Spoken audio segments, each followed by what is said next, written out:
Awali Rais Trump alisema, nami namnukuu, naweza kufanya hivyo, naweza pia nisifanye hivyo, mwisho wa nukuu. Kauli hii ameitoa pale alipoulizwa ikiwa Marekani ingejiunga na mashambulizi ya Israel dhidi ya Iran. Rais Trump aliidhinisha mipango ya kuishambulia Iran, lakini bado hajafanya uamuzi wa mwisho kuhusu kuishambulia nchi hiyo. Skola Kisanga anaarifu zaidi. Rais Donald Trump ameendelea kuwa na msimamo usio wa wazi kuhusu kama Marekani itashiriki moja kwa moja upande wa Israel katika vita ambayo imeingia siku ya 6 dhidi ya Iran. Katika maoni yake hivi karibuni, Rais Trump alisema, naweza kufanya hivyo na naweza pia nisifanye hivyo. Rais Donald Trump anakutana tena na baraza lake la usalama wa taifa kupima faida na hasara za kujiunga na kampeni ya kijeshi ya Israel dhidi ya Iran. Awali Bwana Trump alisema hatafuti vita, lakini anapendelea kufanya hivyo badala ya kuruhusu Iran kuendeleza silaha za nyuklia. Iran haiwezi kuwa na huu mpango wake wa nyuklia. Nimeshasema sana hili, na nadhani imebakiwa na wiki chache tu za kuwa nao, na nadhani hawajawa na nyaraka zozote, na nadhani wanapaswa kufanya hivyo. Na nimeshasema sana, Iran haiwezi kuwa na silaha za nyuklia. Kutakuwa na uharibifu mkubwa. Mikakati ya kidiplomasia bado inaweza kuwa wazi kwa Teheran, huku ripoti zikisema kwamba mawaziri wa mambo ya nje wa Ujerumani, Ufaransa na Uingereza watakutana na mwenzake wa Iran huko Geneva leo Alhamisi.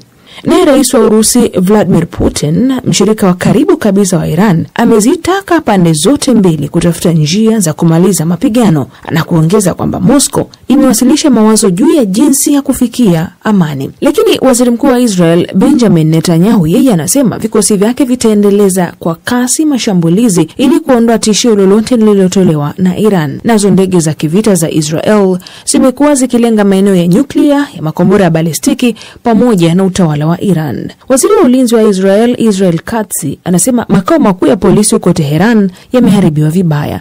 Naye balozi wa Iran katika Umoja wa Mataifa mjini Geneva, Ali Bahrain, ameiambia BBC kwamba Teheran haiwezi kukubali mashambulizi ya Israel. Tumeweka nguvu zetu zote kwenye hili. Sio namna unavyofikiria, kwa sababu ilibidi wakabiliane na vitisho vya Israel na vyombo vyetu vya ulinzi vimekuwa vikijiandaa kwa hali hii. Kwa hiyo majeshi yetu yalijibu na yanaendelea kujibu kwa nguvu zote kwa kadri inavyowezekana.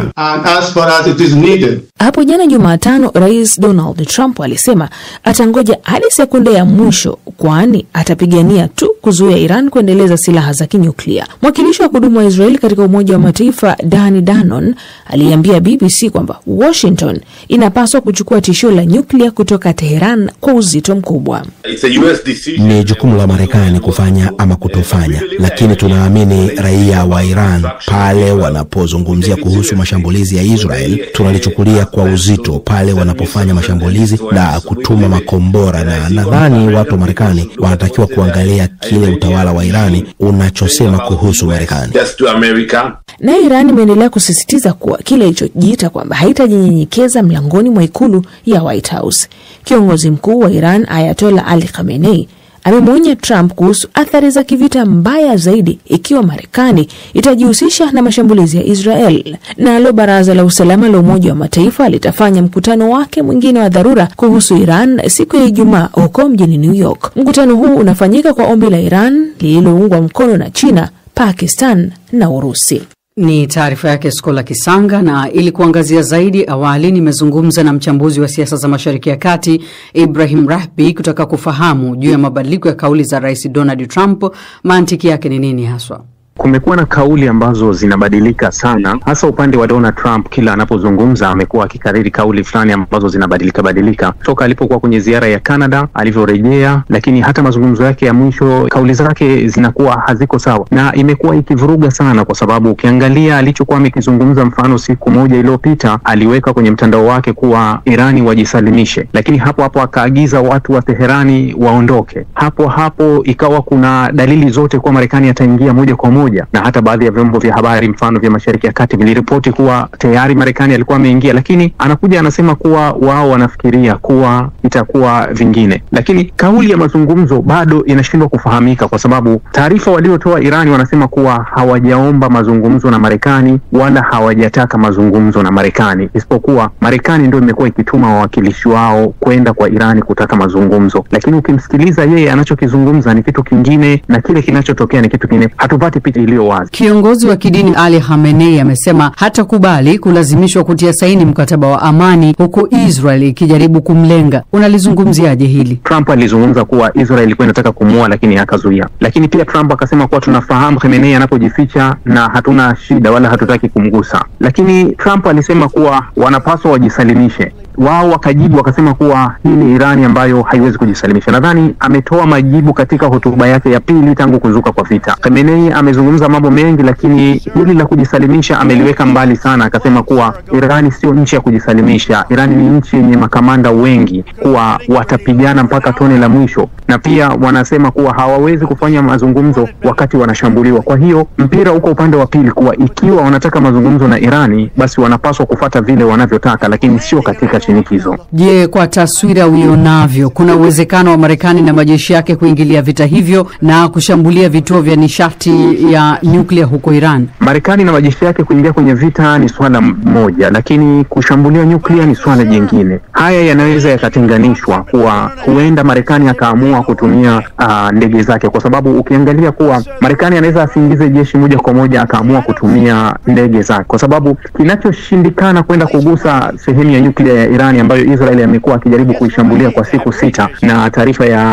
IAEA ikaonyesha kama kulikuwa kuna hitilafu kidogo, lakini wanaonekana kama bado ilikuwa mbali sana Israel kufikia nyuklia. Sasa Marekani anaweza kachagua moja, ima atumie ndege kwa ajili ya kwenda kuathiri nyuklia au aamue kuingia kamili na vikosi vyake. Lakini hii ni hatari kubwa, kwa sababu ukisikia kauli ya Khamenei tayari ameweka indhari kwa Marekani kuwa tutashambulia kambi zako zilizo. Marekani ana askari zaidi ya 50,000 Mashariki ya Kati. Ana kambi nyingi za kijeshi ambazo zimemzunguka Irani pale. Kwa hiyo zinaweza zikawa targeti ya Iran, na jinsi Irani makombora yake yalivyoonyesha kuwa yana ufanisi wa hali ya juu, ukilinganisha kuwa Israel ni nchi yenye mifumo mingi zaidi ya ulinzi wa anga na inaweza kupigika pale anapotaka kupiga. Sasa kuilinda kambi za Marekani zilizopo zote Mashariki ya Kati, kuzuia makombora ya Irani, linaweza likawa swala jingine. Vita vya Israel na Iran vinaliacha wapi eneo la Mashariki ya Kati ambayo imekuwa ikishuhudia vita na mashambulizi? Lakini unaweza ukatazama pia, mbona washirika wa karibu wa Iran hawajajitokeza kusimama nao kipindi hiki? Kwanza, eneo la Mashariki ya Kati ambalo limekuwa tete takriban karibu miaka 3 sasa kutokana na mizozo na vurugu ambazo zimekuwepo endelevu za Mashariki ya Kati. Kitendo cha Irani na Israeli kuingia kwenye mgogoro mkubwa kama huu, hawa wote ni full power katika hili eneo. Kwa hiyo wanaleta ile hali ya wasiwasi mkubwa sana, na ndio maana unaona kuwa vita yao ya siku 3, 4, 5 mpaka kuja karibu wiki moja tayari imesha athiri biashara yote duniani. Imeathiri masoko, imeathiri bei ya mafuta, kila siku bei ya mafuta inapanda. Wameathiri kila kitu, ambayo athari yake inagusa mpaka kwetu maeneo ya Afrika Mashariki kwa hapa mzozo. Lakini kuhusu washirika wa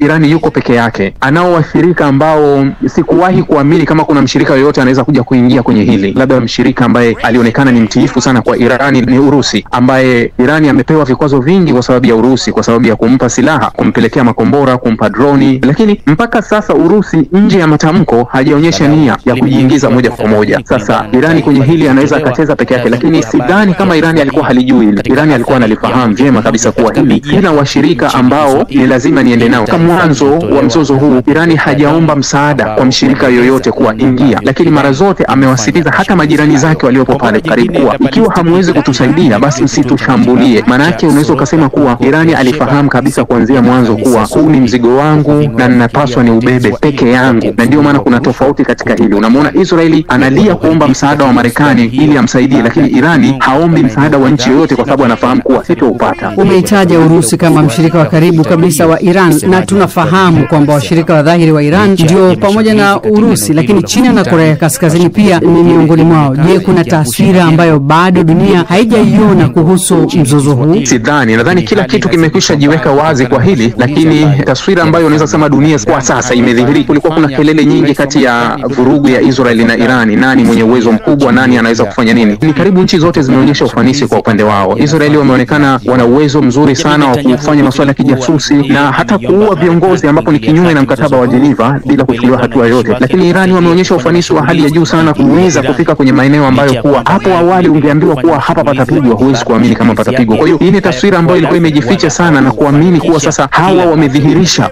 uwezo na nguvu kubwa, lakini inaenda kutoa jibu la kuwa baada ya huu mzozo zile kauli za matisho zitaondoka, kwa sababu ili uwe na rafiki wa kweli ni lazima mgombane na kila mmoja aweze kumheshimu mwenzake. Manake kuwa Iran na Israel walikuwa hawajawahi kuingia kwenye mzozo mkubwa kama huu, na Israel tangu kuundwa 1948 hajawahi kupigana na nchi yoyote yenye uwezo wa namna hii na kufika kwa kiwango hiki kwake. Sasa nadhani baada ya huu mzozo hilo ndio litadhihirika wazi kuwa wanaweza wakachora mistari ya mipaka na kuheshimiana kuanzia hapo. Ni mchambuzi wa siasa za Mashariki ya Kati Ibrahim Rahbi. Hata mifumo ya ulinzi wa anga inashindwa kuyazuia, na wakati huu sasa wanahitaji msaada zaidi kutoka kwa Marekani na